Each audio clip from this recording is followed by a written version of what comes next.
Warahmatullahi wabarakatuh, Ibu. Waalaikumsalam warahmatullahi wabarakatuh. Ngapunten ini Ibu, saya ingin mewawancarai Ibu terkait tugas saya, tugas demonstrasi konseptual modul 3.1. Ngapunten Ibu Kepala Sekolah, ada waktu tidak ya? Oke. Terima kasih Ibu. Begini Ibu, selama Ibu menjabat menjadi pemimpin atau kepala sekolah di SD Negeri Benur Kulon, bagaimana Ibu dapat mengidentifikasi kasus-kasus yang merupakan dilema etika atau bujukan moral, Bu? Untuk mengidentifikasi kasus yang masuk dilema etika atau bujukan moral itu biasanya kita amati dulu kasusnya seperti apa, terus mengkomunikasikan dengan pihak yang terlibat, diidentifikasi dulu, terus mengkomunikasikan juga bagaimana cara untuk mengatasinya. Untuk pengambilan keputusannya itu harus yang berpihak pada murid atau juga melihat jangka panjangnya. Jangan sampai merugikan siswa gitu. Baik Ibu, selama ini bagaimana Ibu dalam menjalankan suatu pengambilan keputusan di sekolah, terutama untuk kasus-kasus di mana ada dua kepentingan yang sama-sama itu benar atau sama-sama itu mengandung nilai kebajikan?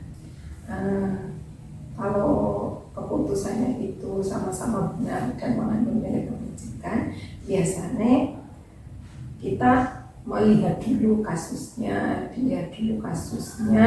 terus dicari informasinya yang lengkap. Setelah itu juga komunikasi dengan semua pihak yang terlibat, baik rekan guru, terus orang tua kalau perlu, dan siswanya atau mungkin juga teman-teman siswanya. Terus melihat juga akibatnya, jika saya mengambil keputusan A, akibatnya itu baik atau tidak. Jika saya mengambil keputusan B, akibatnya baik atau tidak. Nanti dipilih keputusan yang hasilnya terbaik. Terus maaf Bu, untuk langkah-langkah atau prosedurnya itu seperti apa yang biasa Ibu lakukan selama ini dalam pengambilan keputusan Ibu? Seperti yang tadi saya katakan, itu melihat dulu kasusnya, terus rapat dengan rekan guru. Kalau misalnya ada hubungannya dengan orang tua, ya komunikasi dulu dengan orang tua. Kalau misalnya harus melibatkan komite sekolah, juga dilibatkan komite sekolah untuk mengambil keputusan itu. Jangan sampai keputusan yang diambil itu nantinya malah berakibat yang tidak baik di kemudian hari. Terus itu Bu, hal-hal apa saja yang selama ini Ibu anggap efektif dalam pengambilan keputusan pada kasus-kasus dilema etika, Bu? Yang efektif biasanya kalau sudah melibatkan semua orang yang terlibat, dikomunikasikan dengan baik, terjalin, pokoknya dari semua pihak itu sudah menerima semua, itu biasanya efektif. Keputusannya ya insya Allah yang diambil tidak akan merugikan. Baik Ibu. Terus itu untuk hal-hal apa saja yang selama ini merupakan suatu tantangan dalam pengambilan keputusan pada kasus-kasus dilema etika menurut Ibu? Terkadang tantangannya itu misalnya gini, kalau ada keputusan itu tidak bisa perlu waktu untuk menyelesaikannya. Misalnya perlu waktu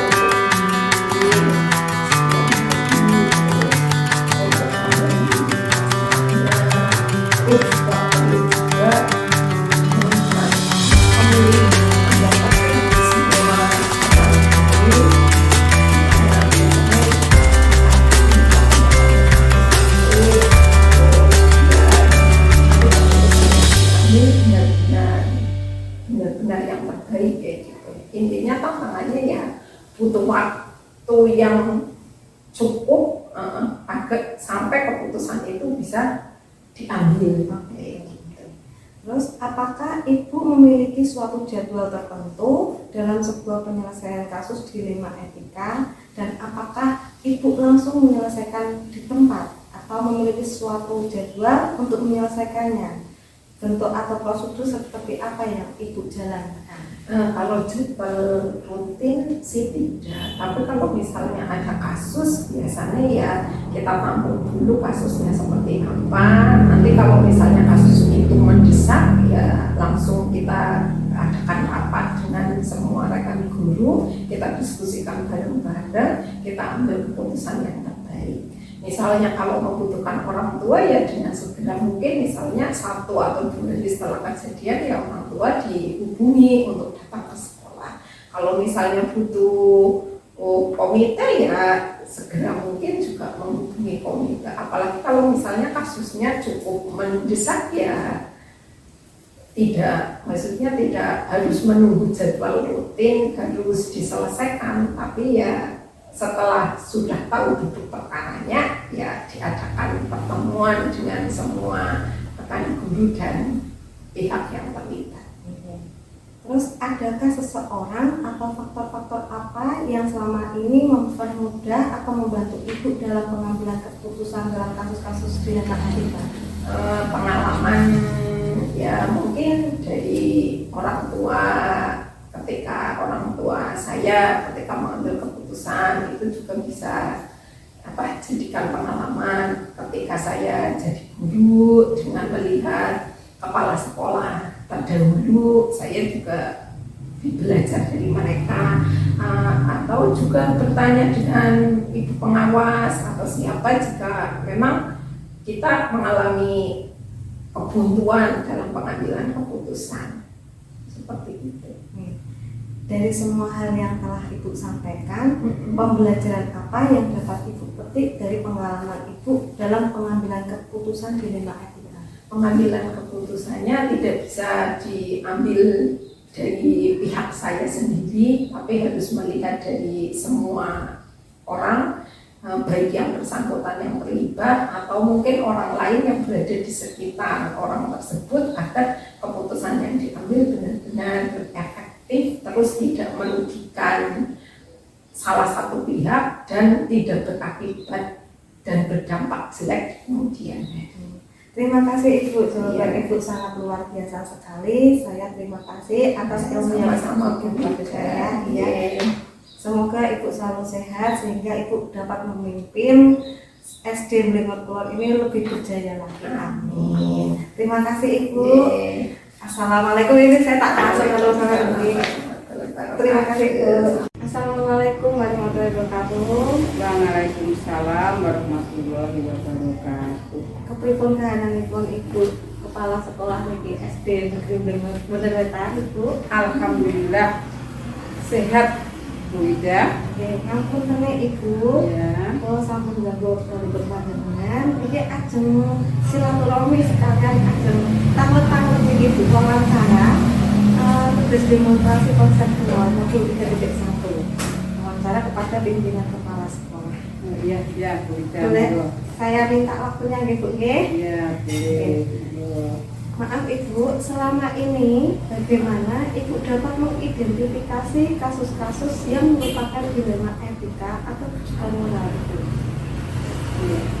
Ya Bu Ida, saya mengamati dulu suatu permasalahan yang terjadi. Setelah itu mengumpulkan informasi yang aktual dan menentukan suatu keputusan yang mengacu berdasarkan peraturan itu, ya. Punten Ibu. Ya. Selama ini ya Bu ya, bagaimana Ibu itu menjalankan pengambilan keputusan di sekolah yang Ibu pimpin, terutama untuk kasus-kasus di mana ada dua kepentingan yang sama-sama benar atau sama-sama mengandung nilai kebajikan Ibu. Ya. Saya dalam mengambil keputusan selalu dikembalikan semuanya pada aturan. Ya. Setiap pengambilan keputusan itu saya selalu menjalin hubungan dengan rekan sejawat, memastikan bahwa keputusan tersebut benar-benar dipahami, karena selalu ada alasan di balik kejadian itu, Mbak. Ya, gitu. Ibu terkait langkah-langkah atau prosedur seperti apa yang biasa Ibu lakukan selama ini Ibu? Ya, langkah-langkahnya ya pertama saya mencari informasi terlebih dahulu. Selanjutnya saya akan datang ke lapangan, turun langsung untuk wawancara dari berbagai pihak. Lalu setelah itu baru menganalisis untuk diambil keputusan yang terbaik. Untuk hal-hal apa saja Bu yang selama ini Ibu anggap efektif dalam pengambilan keputusan pada kasus-kasus dilema etika Bu? Ya.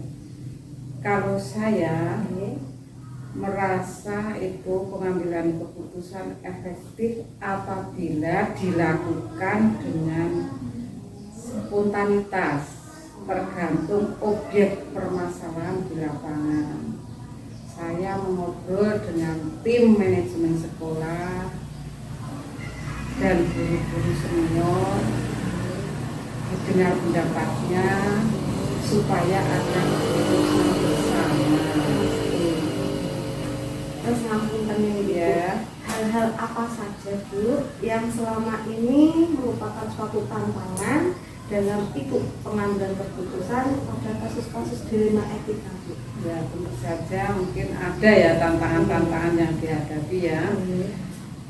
Apabila keputusan itu kurang bisa diterima, tentu saja kita harus bisa meyakinkan orang-orang yang terlibat dalam keputusan kita itu. Kita harus meyakinkan. Ya. Terus apakah Ibu memiliki sebuah jadwal tertentu Bu dalam suatu penyelesaian kasus dilema etika? Apakah Ibu langsung menyelesaikan suatu masalah itu di tempat atau memiliki sebuah jadwal untuk menyelesaikannya, mungkin dalam bentuk atau prosedur seperti apa Bu yang Ibu jalankan itu? Tentunya tidak ada jadwal tertentu. Ya, pokoknya harus bisa diselesaikan dengan baik dan sebisa mungkin selesai tidak terlalu lama. Itu, iya. Bu, adakah seseorang atau faktor-faktor apa Bu yang selama ini mempermudah untuk membantu Ibu dalam pengambilan keputusan pada kasus-kasus dilema etika? Wonten Bu? Iya. Faktor yang memudahkan itu berasal dari adanya dukungan teman-teman guru. Ya. Dari semua hal yang telah disampaikan Ibu, pembelajaran apa yang mungkin bisa Ibu petik dari pengalaman Ibu dalam pengambilan keputusan dilema etika Bu? Ya. Pembelajaran yang bisa dipetik dari pengalaman mengambil keputusan ya di dilema etika. Pengalaman adalah guru terbaik. Kita belajar dari berbagai kejadian untuk setiap kasus permasalahan yang terjadi di lapangan. Itu Bu Wida. Ya. Kula matur nuwun sanget Ibu, iki sampun janggu wektalipun panjenengan. Kula nuwun sanget tambah ilmu dari Ibu. Benjang dan kula kapan-kapan tak salamale atau dosen-dosen nek kula suara di sini. Semoga bermanfaat hingga lancar, sukses. Matur nuwun sanget Ibu, tak kepareng waktu. Assalamualaikum. Waalaikumsalam warahmatullahi wabarakatuh.